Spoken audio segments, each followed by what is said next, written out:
തൊടുപുഴ നഗരസഭ 9-ാം വാർഡ് ഉപതെരഞ്ഞെടുപ്പിൽ UDFന് ജയം. മുസ്ലിം ലീഗിന്റെ സ്വതന്ത്ര സ്ഥാനാർത്ഥി ജോർജ് ജോൺ 126 വോട്ടിന്റെ ഭൂരിപക്ഷത്തിൽ വിജയിച്ചു. തൊടുപുഴ നഗരസഭ 9-ാം വാർഡിൽ നടന്ന ഉപതെരഞ്ഞെടുപ്പിൽ UDF വിജയിച്ചു.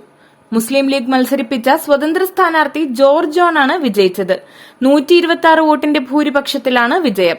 LDF മുന്നണിയുടെ സ്വതന്ത്ര സ്ഥാനാർത്ഥി ബാബു ജോർജ്, NDA സ്ഥാനാർത്ഥി രാജേഷ് പൂവാശ്ശേരിൽ, ആം ആദ്മി പാർട്ടി സ്ഥാനാർത്ഥി റൂബി വർഗീസ് എന്നിവരെ പിന്നിലാക്കിയാണ് വിജയം. UDFന് 390 വോട്ടും BJPക്ക് 264 വോട്ടും ലഭിച്ചു.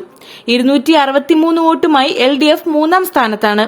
UDF സ്ഥാനാർത്ഥിയായി വിജയിച്ച് LDFിലേക്ക് കൂറുമാറിയ ജെസി ജോണിയെ കോടതി കൂറുമാറ്റ നിരോധന നിയമപ്രകാരം അയോഗ്യയാക്കിയിരുന്നു.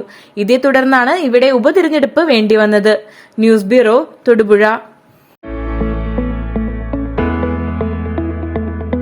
നിങ്ങളുടെ സ്വപ്നം വിദേശ ജോലി, വിദേശ പഠനം എന്നിവയാണോ? എങ്കിൽ ഞങ്ങളുണ്ട് നിങ്ങൾക്കൊപ്പം. ഭാഷാ പഠന രംഗത്ത് വർഷങ്ങളുടെ കൈമുദ്രയുള്ള റോയൽ ബ്രിട്ടീഷ് അക്കാദമി നിങ്ങളിലേക്ക്. IELTS, OET, ജർമ്മൻ, CBT എന്നിവയുടെ regular evening online batches royal British അക്കാദമിയിൽ നിങ്ങൾക്കായി ഒരുക്കിയിരിക്കുന്നു. Royal British academy, Muvattupuzha, Kothamangalam.